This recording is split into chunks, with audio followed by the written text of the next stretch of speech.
Добрый день, поважанные дети, поважанные бацькі. Сёння мы з вами познаёмимся з творам Васіля Быкова «Незагойная рана». Апавяданне вывучаецца на уроках беларускай літаратуры ў 7 класе. Калі ласка, подписывайтеся на канал, ставьте лайки. Васіль Быкаў «Незагойная рана». Буяе над абшарамі сцюдзёны асенні вецер, змятае пад прызбы пажоўклае лісце, гайдае мокрае галлё ў садку. Гарэзным свавольнікам выскаквае ён з-за вуглоў на цесны панадворак, цярэбіць саламяную страху хлеўчука, нібы дурэючы, тузае па тэкленай спіне блытаныя махры яе хусткі. Ад ветру і холаду ў старой макрэюць запалыя вочы. Яна раз-пораз выпростваецца і, прыставіўшы да чурбана выслізганае тапарышча, ражком хусткі выцірае слёзы. Потым яна стомлена ўздыхае і акідвае позіркам тыя некалькі паленцаў, што ўжо адсечаны ад жардзіны. Жанчына вельмі стамілася, а насекла столькі, што не хопіць і разу прапаліць у печы. Спачыўшы з хвіліну і аддыхаўшыся, яна зноў прыступае нагой на тую жардзіну і ўзмахвае вышчарбленай сякерай. Над пустым бульбянішчам тэкленага агарода, над недалёкім выганам і дарогай, што, узбегшы на ўзгорак, хаваецца ў шэрай далечы, марудна паўзе восеньскі адвячорак. Некуды спяшаюцца імклівыя, пакудлачаныя хмары ў небе. За хатамі ў вёсцы трывожна бляе авечка, і недзе разважна іргечуць гусі. Тэкля сячэ, адпачывае ў кароткіх перапынках і ўвесь час азірае дарогу. Відаць па ўсім, што яна кагосьці чакае, і гэтае чаканне балючым адбіткам тугі і надзеі свеціцца ў яе слязлівых вачах. Нарэшце на пагорку з'яўляецца імклівая постаць веласіпедыста, і тэкля па нейкіх адной ёй вядомых прыкметах пазнае ў ім калгаснага пісьманосца. Веласіпедыст набліжаецца абочынай дарогі, потым, унізе, пад пагоркам, злазіць з машыны, выводзіць яе з калдобін і зноў сядае, локцем адкінуўшы на спіну цяжкую сваю сумку. Па меры яго набліжэння старое ўсё больш ахоплівае нецярплівасць. Яна кладзе сякеру і з незагароджанага двара выходзіць на градскую вуліцу. Рукі яе неспакойна блукаюць па грудзях, без патрэбы абмацваюць світку, твар зморшыўся ў пакутлівым выразе чакання, і ў вачах нясцерпная туга надзеі. Калі пісьманосец звярнуў з дарогі ў вуліцу, жанчына па гразі шкандыбае насустрач, нібы баючыся, што ён без увагі абміне яе.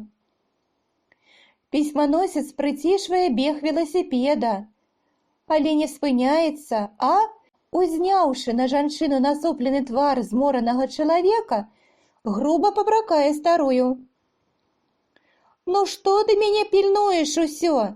Няма ж табе нічога! Нічога няма!» — крычыць ён у твар жанчыне і знікае за рогам. Старая нібы камянее на месцы. Доўга яшчэ глядзіць услед праезджаму, і ў вачах яе боль і здзіўлення. Нейкі час яна стаіць так без слоў і без руху, аглушаная няласкай чалавека.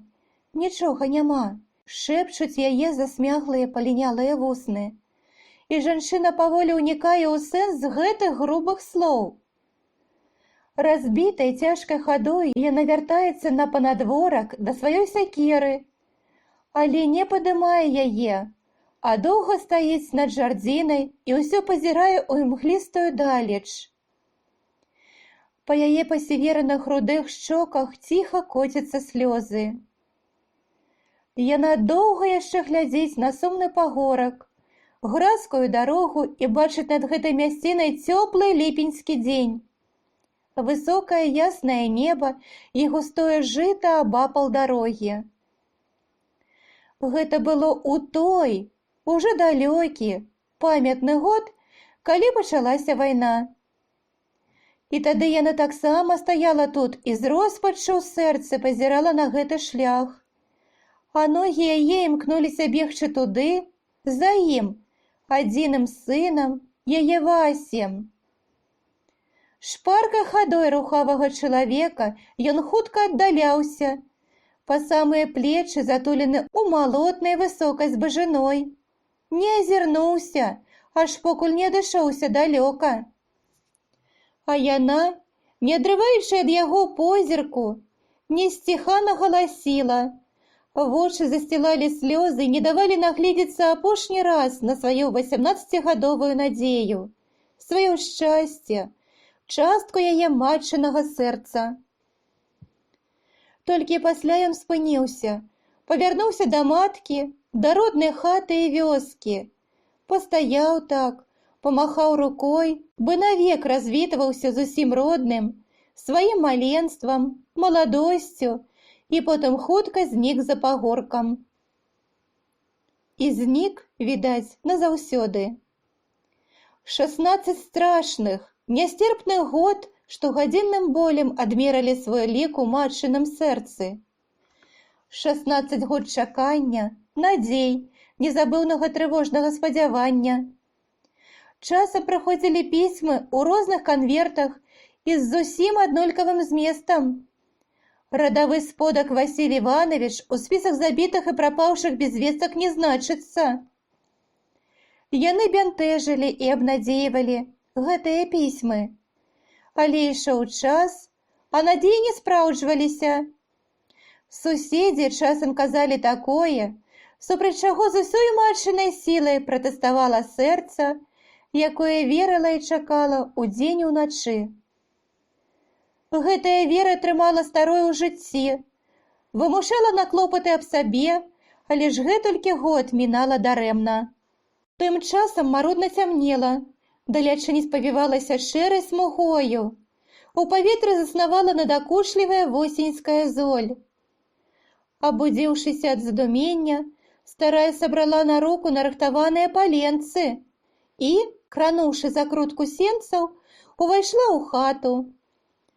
Тут было ўжо цёмна, ледзь свяцілася ў паўзмроку абшкрэбаная, закураная печ. Стуліўся ў куце стол і 2 лаўкі. Уся хатняя абстаноўка. Светлымі квадрацінамі сінелі яшчэ 2 акенцы, у адным чарнела заткнутая шыба. Старая паклала ля печы дровы, прыслухалася да знаёмай цішыні пустой хаты і, не распранаючыся, апусцілася на лаўку. Так яна сядзела доўга, думала ўсё пра адно і тое ж. Дзе ён? Ці жывы, ці не? Спакваля змрок зусім затуліў пакой. Толькі ўсё яшчэ бялела ля парога печ, ды шарэлі вокны. Тэкля ўсё сядзела, не кратаючыся, склаўшы на каленях рукі і схіліўшы ў задуме голаў. Яна моцна скаланулася, калі на ганку грукнулі нечыя крокі і, як заўсёды на ўсялякі стук, абамлела яе сэрца. Ён, не маючы ўжо сілы ўскочыць і кінуцца насустрач, яна застыла ў напружаным пакутным чаканні. Нехта ўвайшоў у сенцы, зашкрэбаў рукой па сцяне, шукаючы клямку. І хутка адчыніў дзверы. Няўжо? У нямым запытанні стукала сэрца і прагнула, каб было так. Але спадзяванні жанчыны хутка рушыліся. «Ці тут вы, цётка?» – пачуўся з парога знаёмы голас суседскай дзяўчыны Ульянкі. Збянтэжаная неспадзяванасцю, Тэкля маўчала, не ў стане супакоіць даўні прывычны боль. «Што ж гэта вы лямпы не паліце? А я прыйшла па запалкі, калі багаты. У нас, каб на іх ліха, гэтыя курцы за дзень усе павыцягалі. Не накупляешся на іх, дымакураў». Тэкля моўчкі слухала і не чула дзявочай гамонкі. У галаве яе плылі маркотныя даўнія думкі. Неяк няўцямна старая намацала на прыпечку няпоўны карабок запалак, аддала дзяўчыне. Тая ўсё балбатала пра тое ды гэта, а потым, нібы адчуўшы, як далёка яе размова ад сэрца жанчыны, змоўкла і, ужо ўзяўшыся за клямку, уздыхнула. Не мучцеся вы ўжо, што ж зробіш? Калі дзе жывы, дык вернецца, а калі не, дык трэба забыцца ўжо. Ці ж можна забыцца, пакутліва адгукнулася Тэкля. Калі б хоць ведала, што няма, дык лягчэй было б. А так вось, у заўтрашні дзянёк якраз нарадзіўся ён, перад пакровамі. Нарадзіўся на белы свет, а шчасцейка, відаць, не суджана было. Ляжаць можа, дзе адны костачкі, ведаць бы хоць, у якой замельцы, ці ў сваёй, ці, крый Божа, у нямецкай. Дзяўчына няёмка пераступіла ля парога, баючыся, што старая расплачацца і немаведама як тады супакоіць яе матчына гора. Але працяглы боль ужо высушыў слёзы старой Тэклі. Толькі сэрца гарэла ад нястерпнай пакуты. У гэты вечар яна не паліла ў грубцы і не засвяціла лямпы. Яна ўзлезла на печ, трохі яшчэ цёплую зранку і, накрыўшыся світкай, скурчылася на ўскрайку. Яна не заснула, ды і не намагалася зрабіць гэта, а ляжала так, не заплюшчваючы вачэй, і ў змроку хаты перад ёй паўставалі даўнія, але незабыўныя малюнкі. Ён нарадзіўся ў гэткі ж, як сёння, ветраны восеньскі дзень, маленькі крыклівы хлопчык. Бацька толькі што перахварэў на тыф, ужо ўзняўся, хадзіў, але быў яшчэ кволы і слабы. Першы сынок стаў вялікай уцехай у гэтай крайняй у вёсцы хаціне. Абое з бацькам яны выненчылі, выхадзілі яго, радаваліся яго першым крокам і першым словам. Ішоў незаметку час, і рос бялявы, ціхмяны хлопчык, ласкавы, великалобы, жвавы. У 5 год ён ездзіў з бацькам у поле, на начлег, пас віў гусі, а потым, калі нарадзілася Марыська, стаў нянчыць яе. Вучыўся ён добра, на свята прыносіў маленькія школьныя прэміі, сшыткі, пенал, каляровыя алоўкі. Суседзі хвалілі сына, і часта матчына сэрца мацней білася ад радасці. І Васілька пасля школы падаўся далей, у гарадскі тэхнікум, дзе вучыліся на настаўнікаў. Тады ж яна зведала першы боль ростані і першую чароўную радасць сустрэчы. Ён быў зусім яшчэ падлетак, а ўжо яго паважалі ў вёсцы. Суседкі зайздросцілі Тэклі, мужчыны хвалілі сына, а ён усё, як у дзяцінстве, быў ціхмяны, сарамлівы і стрымана ласкавы з маці. Яна тады ўжо засталася адна. Бацька няшмат пражыў са слабым здароўем і неяк памёр на прадвесні. У той год Васілька канчаў вучобу, пасталеў, падрос, раздаўся ў плячах. І аднойчы, на нейкае свята, у час яго кароткага гасцявання дома, адчула маці, што ўжо скончылася дзяцінства яе белагаловага хлапчука. І з ім яе, матчына, улада над сынам. Ёй добра памятны той цёплы майскі адвячорак, калі ў паветры пахла таполяй, маладым бярозавым лісцем. Гудзелі на панадворку хрушчы, недзе ў вёсцы граў гармонік, і яна, успомніўшы, што трэба да вечарынкі накарміць сына, пайшла за хату ў агародчык гукнуць яго. Ён там чытаў нешта, але, калі маці ўбачыла яго, Васіль, безуважны да кнігі, неяк устрывожаны і пільна пазіраў з-пад драбіны на палымяны разліў зары. Маці пяшчотна паклікала, але ён не паварушыўся нават, усё глядзеў на захад, а потым азваўся і сказаў такое, што назаўжды разбурыла спакой у матчыным сэрцы. «Мама, глянь, бачыш, які захад? Праўда, падобна на вялізнае пажарышча. А бадай, і сапраўды запалае зямля. Вайна будзе, мамачка. Я пайду туды, застанецеся вы з Марыськай». Яна моцна спалохалася, памятае, зразумеўшы страшны сэнс тых слоў, заплакала, а ён ускочыў, абняў яе і супакойваў, як мог, кажучы, што, можа, яшчэ уладкуецца ўсё паціху. Але калі яна сціхла, працяла благое прачуванне. Ён сказаў ужо сур'ёзна і цвёрда, як узмужнелы стала мужчына. «Усё ж, калі што здарыцца, я пайду, мама. Прызавуць ці не, а пайду. Так трэба». Яна не разумела ўсяго, але верыла, што калі казаў ён гэта, то сапраўды так трэба было, і не адгаворвала, не ўпрошвала яго. І ўсё ж у сэрцы яе ён заставаўся маленькім добрым белагаловым хлопчыкам, якому патрэбна была яе любоў і яе клопат. Усё здавалася ёй у страшныя гады вайны, што яму недзе цяжка, што ён знемагае ад болю, ад сцюжы, ад голаду. І яна не знаходзіла сабе месца ў хаце.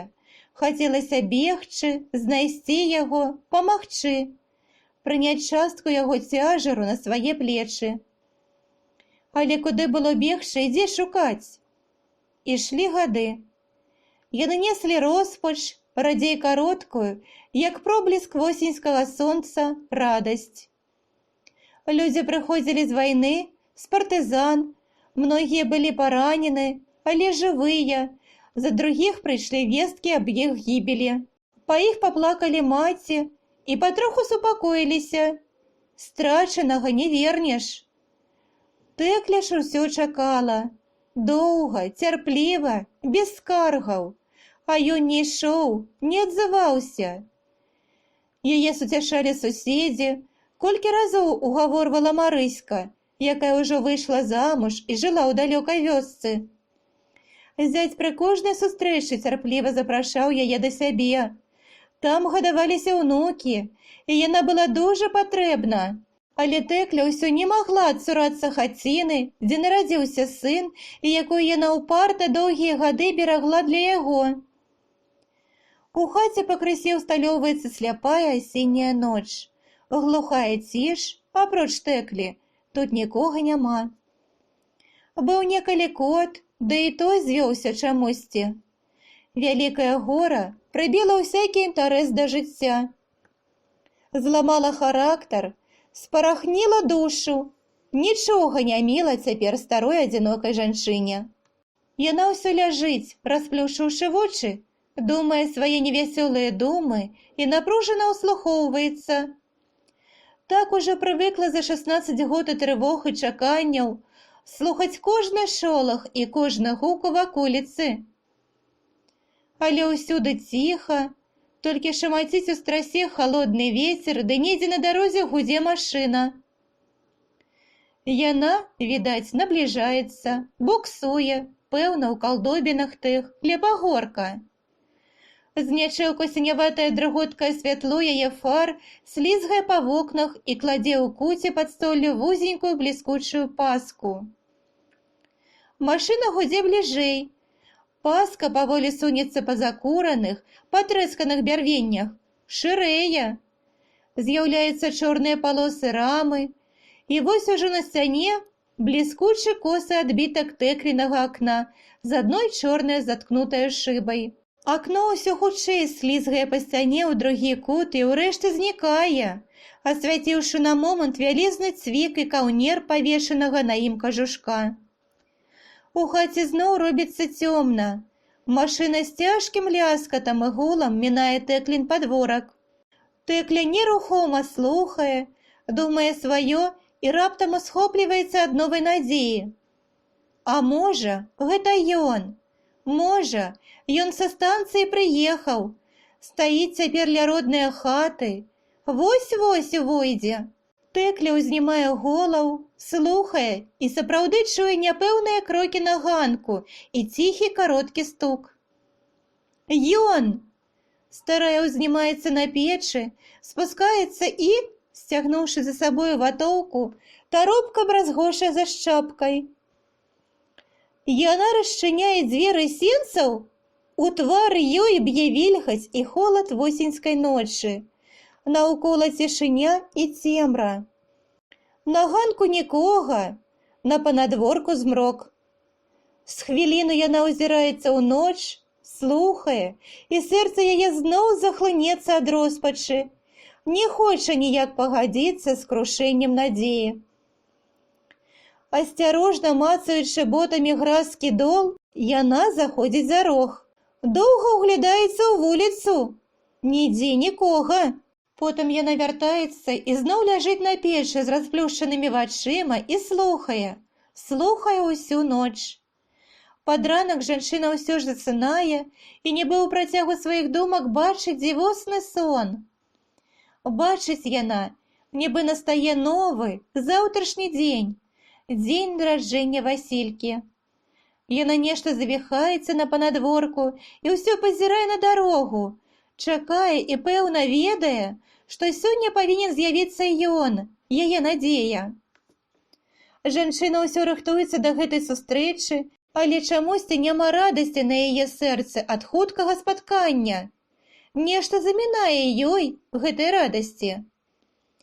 Урэшце чаканне сустрэчы зусім знікае. Жанчына паліць у печы, ёй памагае дачушка Марыська. Яны пякуць бліны і між справай ласуюцца святочным наедкам, зусім забыўшыся ўжо пра Васільку і яго хуткае вяртанне. І раптам суседская Ульянка сустракае і нешта крычыць у акно. Тэклі не чутна слоў, але яна здагадваецца, што гэта вяртаецца ён. Старая выбягае з хаты і бачыць, як на той жа дарозе, што і 16 год назад, ідзе яе сын, яе дарагі Васілька. Але ён ідзе вельмі марудна, часта спыняецца, становіцца на калені, з ім штосьці здарылася. Яму, відаць, вельмі цяжка. Маці, ахопленая нястрымным роспачным хваляваннем, наўпрасткі праз бульбянішча і гразь, у адной кофце, без хусткі, бяжыць насустрач сыну. Яна ўжо ведае, што нешта страшнае, непапраўнае здарылася з яе Васількам. Жанчына, галосячы, падбягае да сына. Ён, прыўзняўшыся на руках, ляжыць на дарозе, і яго малады, такі ж, як і 16 год назад, без ніводнай маршчынкі, твар спагадліва ўсміхаецца. Але што гэта? Чаму ў сына няма ні рук, ні ног, замест іх адны толькі кароткія кульцяпкі? І чаму кроў на яго пілотцы з маленькай зялёнай зорачкай? Маці, млеючы ад жаху, хапаецца за сына, прабуючы ўзняць і галосіць, а ён спакойна так кажа: «Нічога, мама, усё благое скончылася. Цяпер жыць будзем». А потым яна бачыць яго ў роднай хаце, быццам ён сядзіць на покуці і ўжо не ў чырвонаармейскай форме, а ў шэрым пінжачку, які справіў перад вайной, і сур'ёзна кажа маці: «Ну і нічога, хоць я і загінуў, але зноў жывы». Ад нястерпных жахаў яна прачынаецца на досвітку і, знясіленая ад перажытага за ноч, нерухома ляжыць, не ведаючы, што і падумаць. Яна прыпамінае сон, удумваецца ў яго адметныя драбніцы, зноў пакутае ад такога выразнага, свежага ў пачуццях відовішча. І чым далей, тым болей у старой мацнее ўпэўненасць, што ён вернецца. Гэтая ўпэўненасць і жаданне, каб усё здзейснілася, ужо не даюць старой чакаць у бяздзейнасці. Яна ўзнімаецца, хуценька накідае на плечы сваю світку. У хаце сцюдзёна, ужо даўно і зусім астыла печ, у вокнах сінее свежы ранак. І Тэкля кідаецца да таго з разбітай шыбай, каб убачыць дарогу. Але дарогі яшчэ не відно, Ледзь-ледзь цямнею над нізкім хмарным небам пусты пагорак, і ўсё. Старая сноўдае па хаце, не ведаючы, што рабіць, за што ўзяцца, а думкі яе на той дарозе. І сэрца ўсё больш ахоплівае нецярплівасць. Яна ўжо верыць, што ён недзе вяртаецца, і ўвесь час то падбягае да акна, то выходзіць на панадворак, і да болю ў вачах узіраецца ў шэрую далячынь. Калі добра развіднела, Тэкля ўжо не магла стрымаць сябе і, выйшаўшы на вуліцу, пачала ўглядацца ў дарогу. Спачатку там было пуста, потым з'явілася нейкая фурманка, на ёй сядзелі двое мужчын і кабета. Старая ўсё ўглядалася ў іх пільна і доўга, захлынаючыся ад нецярплівасці, а яны, бесклапотна гутарачы аб нечым і перасмейваючыся, так і мінулі вёску. Потым зноў на дарозе доўга не было нікога, аж пакуль здалёк не паказалася нейкая адзінокая постаць. Яна з'явілася, паматлялася на краявідзе і недзе знікла. У Тэклі адразу дарвалася нешта ўнутры, тупа ўдарыла ў голову здагадка. Ён! Яна прыгледзелася яшчэ і ўжо не магла стрымацца. Не зачыніўшы нават сенцаў, у бахілах басанож старая хутка пайшла па дарозе. Спачатку яна абмінала гразь, пазіраючы то пад ногі, то на пагорак, потым прыбавіла кроку і ўжо не разбірала дарогі. У нізіне ля калдобін, калі знік з вачэй пагорак, яе ахапіла трывога. Здалося жанчыне, што яна позніцца, што ён упаў там і ляжыць пакалечаны. І маці, цяжка дыхаючы, кінулася подбегам. Сэрца яе ледзь не разрывалася ад гора і напружання, пакуль яна выйшла з лагчыны. Вось-вось, здавалася, яна ўбачыць яго, як у тым сне на дарозе, зняможанага, пакалечанага. Яна, захліпаючыся ад стомы і хвалявання, узлезла на пагорак, але дарога была пустая. Гэта было першае расчараванне, але яно не пахіснула веры жанчыны. А можа, ён далей, можа, за параснікамі ці ў лужку, думалася ёй, і старая, не спыняючыся, бегла далей. Над шырокімі прасцягамі, раллёй і голымі пералескамі непрыкметна зачаўся сумны восеньскі дзень. Было ветрана і сцюдзёна. Нізкае неба поўнілася цяжкімі азызлымі хмарамі. Яны суцэльным бясконцым статкам плылі з захаду, несучы першы зазімак. Тэкля не спынілася ні на пагорку, ні ля параснікаў. Яна не магла ўжо суцішыць хады. Усё ў ёй ірвалася наперад, туды, адкуль яна чакала яго. Увесь час здавалася старой, што вось-вось яна дасягне горкі ці абміне хмызняк і ўбачыць яго. І жанчына ўсё прыбаўляла хады. Але ён не паказваўся ні з-за горкі, ні з-за параснікаў, а сілы старой пачалі слабець. Адзін раз яна прытулілася да тэлефоннага слупа, нібы ўпершыню здзівіўшыся марнасці надзеі, зірнула назад, наперад. Як добра, падумала старая, што бацька пахаваны дома, на вясковых могілках, што ў яго дагледжаная магілка. А дзе ён? Дзе пахаваны ён? Нема крычала яе душа. Няўжо сапраўды ўсё скончана і ніколі ёй не дачакацца яго і давядзецца падацца ў чужыну да зяця? Але чаму пахаваны? Не можа быць, каб памёр ён. Ён павінен жыць. Ён ідзе гэтай дарогай, дык трэба спяшацца сустрэць яго. І яна шкандыбала па гразі ў невядомую далеч дарогі. А поўдні мінула знаёмыя мясціны, вядомыя вёскі. Дарога ўсё вілася ў восеньскіх прасторах, усё з прагнасцю азірала яе маці, але яго не было нідзе. Яна ўсё ішла, але вельмі знемагла ўжо. Часта адпачывала на ўзмешках, ля слупа, на камянях. Спыніцца яна не магла і вярнуцца. Ёй здавалася, што жыццё яе сына у той дарозе. А то ёй сустрэўся трактар. Ён цягнуў вялізную чырвоную малатарню, а на ёй на трактары сядзела некалькі хлопцаў. Старая саступіла з дарогі ў бок ад грукату і лязгу і уважліва агледзела седакоў. Адзін, што сядзеў збоч трактарыста ў кабіне, здаўся ёй неяк вельмі падобны да яе Васількі.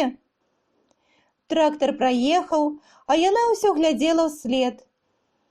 Хлопец расшпіленай ватоўцы на малатарні нешта крыкнуў ёй і засмяяўся.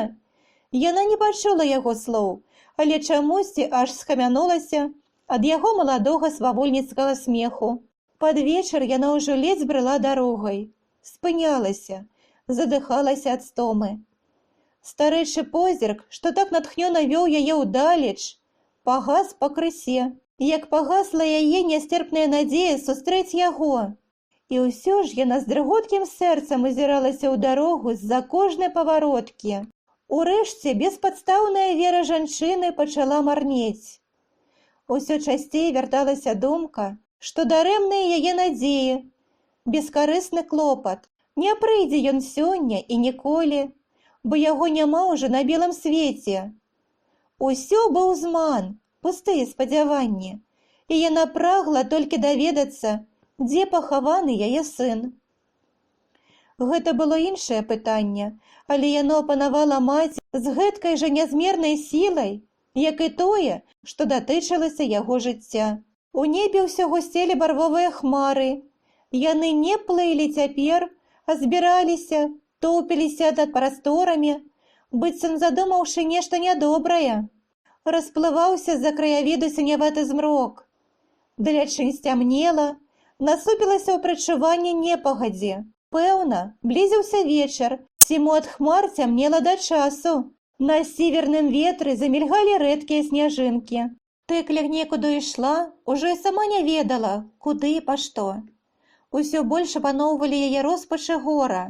Яна ведала пэўна, што шчасце не спаткае яе на гэтай дарозе.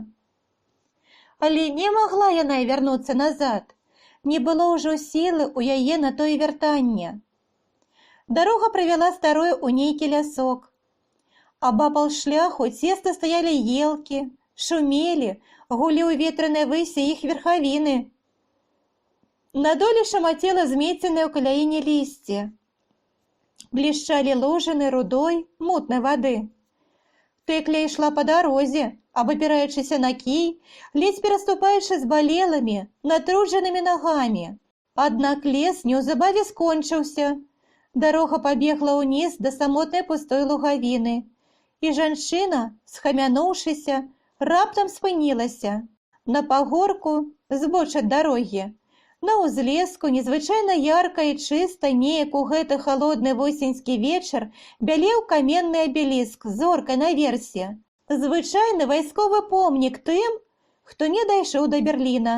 Хістаючыся ад горкіх прадчуванняў, што хлынулі ў яе душу, Тэкля сышла з дарогі і, узнімаючы нагамі некрануты пласт шапатлівага лісця, падалася да помніка. Ён быў дагледжаны, падпраўлены і нядаўна пабелены. Гэты журботны напамінак вайны. Невялікая магілка з завялай травою і высахлымі мудрагелістымі вянкамі старанна, падраўняна. Пагабляваныя штакеціны агароджы фарбаваны зялёнай фарбай, як і належыць вайскоўцам. На адным баку абеліска чарнела мураваная ў яго дошчачка з не дужа зграбна напісанымі, але выразнымі літарамі, спісам пахаваных байцоў. У роспачы, павісшы грудзьмі на агароджы, старая упілася ў гэтыя радкі жалобных слоў. Не, яго не было тут. Лейтенант Авер'янаў, гвардыі старшына Кузнецоў, радавыя Бондараў, Піліпенка, Чарных і іншыя. Але хто ж гэтыя іншыя? Чаму не напісаны іхнія імёны? А можа, і ён тут у ліку гэтых невядомых іншых. Яна ўжо не магла ісці адгэтуль. Учапілася рукамі ў халодныя штакеціны, і з глыбіні яе жарам гарэўшых грудзей вырвалася страшнае пытанне.